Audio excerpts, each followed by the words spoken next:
Okay, good morning students. Today we are going to see about the economic dispatch problem without loss. So in that statement of the problem is the fuel inputs per hour of the plant 1 and 2 are given as, so this is the fuel cost equation, that F1 is equal to 0.2 P1 square plus 40 P1 plus 120 rupees per hour, and F2 is equal to 0.25 P2 square plus 30 P2 plus 150 rupees per hour. So determine the economic operating schedule and corresponding cost generation if the maximum and minimum loading of each unit is 100 megawatt and 25 megawatt. The demand is 180 megawatt and the transmission losses neglect. If the load is equally shared by the both units, determine the saving obtained by loading the units as per equal incremental production cost. So this is the statement of the problem. So what they have given is, they have given there are two generators are there, their respective fuel equations they have given, and their minimum and maximum limits are given as 25 as well as 100, and the demand is 180 megawatt, and they especially have noted down transmission losses neglected. Means we have to solve this problem under economic dispatch neglecting loss. Okay. So then what they have asked means, if the load is shared between the two generators equally, means what will be the cost equation? That's the question they have asked. So from the previous problem also we have started in this way only. First step is what? We have to calculate lambda.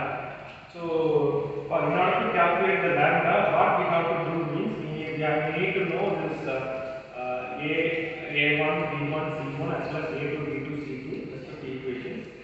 So here what we are doing means, we are going for this incremental cost function, which is as we have to differentiate this equation with respect to that P1. Usually in before problems we are used as Pg1, Pg2 like that.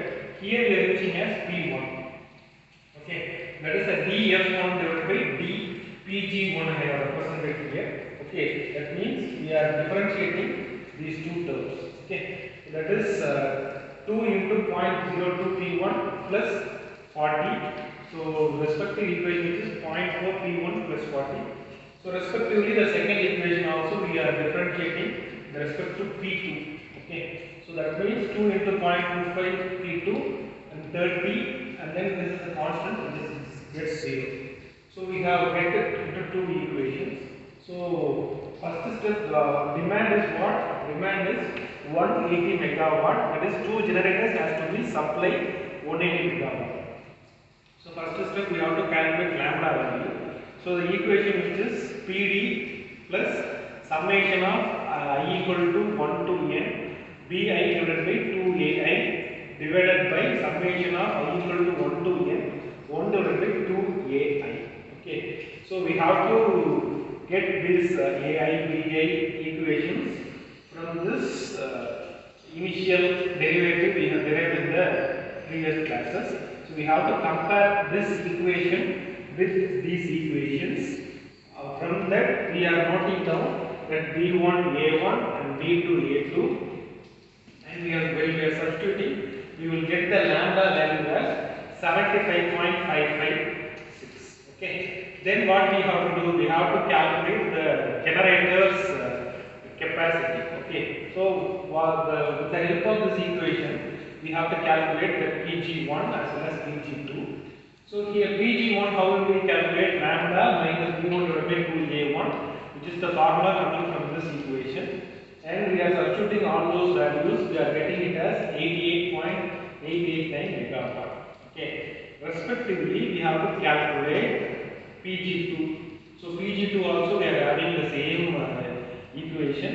Instead of B1, we are going to have B2 as well as A1, we are substituting A2. So we are getting it as 91.111 megawatt. So we got these two values. Then what we have to do, that whether the given values are within our prescribed limits. So our limit is what?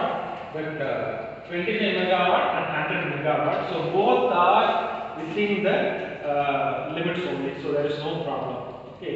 What they are asking means what cost will happen, what cost will occur while we are using these megawatts, while we are producing these megawatts, how much cost will occur, because they have given the cost function. This is the cost function, rupees per hour. Okay, so we have find out the value as a Pg1, P1 are same, as well as Pg2 and P2 are same. Okay, so here, in order to our understanding purpose, I have made it down as Pg1 as well as Pg2. So here both P1, Pg1 are same, as well as Pg2, P2 are same. So what I am going to do means I am going to find the cost function. So cost function of the generator, which is I have wrote this equation once again. This is the equation. So I have wrote it here, and I have substituted instead of P1, I have substituted this Pg1 value. Okay, that is the P1 is nothing but the generator 1 capacity. So I have substituted, that is 0.2, 88.88 square plus 40, 88.889 plus 150. So the fuel cost in order to produce 88 megawatt for 1 hour, we need 5255. Okay, that's our cost happens in order to produce 88.889. Respectively, what we have to do is the generator 2, we have to calculate for generator 2 cost function. So generator cost function also they have given in the question. Okay, in the question they have given. So here instead of P2, we have to substitute the Pg2 value, that is 0.25, that 91.111 square as well as 30.91.111 plus 150. So in order to produce 91.111 megawatt, we need 4958.64 rupees per hour. Okay, so we have find out the equation. Okay, then the question what they have given is if the load is equally shared between the two plants, it is two generators, which means what, that Pg1 also sharing 90 as well as Pg2 also sharing 90. So that's why they are saying I am divided by 180 by 2, which is equal to 90. Okay, but before this lambda value, what we are getting is 88.9 for one generator, 91.11 for another generator. So we have to calculate what is the deviation, what is the cost will be varied for if it is equally shared. Okay, what we have to do means we have to go for this incremental cost. Okay, so incremental cost means nothing but the derivation of the fuel function. So that's why we represented df1 divided by dp1. So here I have into dp1 means this is for integral function. Okay, this is the lower limit which we have found out from the previous lambda, and this is the needed one. Okay, that's why I have represented 90 here, and I have to differentiate, that is integrate. I have to integrate it, and while integrating I will get as usual for x means it will come as x squared by 2. Instead of constant we have to multiply with x. So like that I have represented as p1 square p1. So the cost function of generator 1, if it is shared with 90 megawatt, means it will come 84.197 rupees per hour. Okay, so respectively for the second generator, what is the incremental cost? Incremental cost means before it is produced 91.111, but now it is producing 90. So what will cost will differ.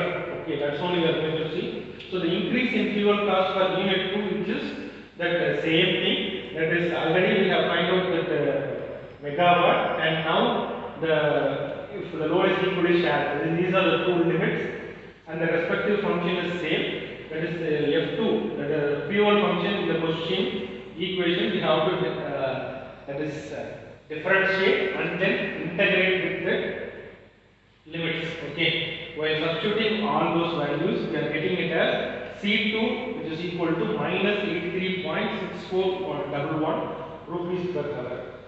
Why we are calculating these two means we have to add these two equations, C1 and C2, that is the total cost of the generator.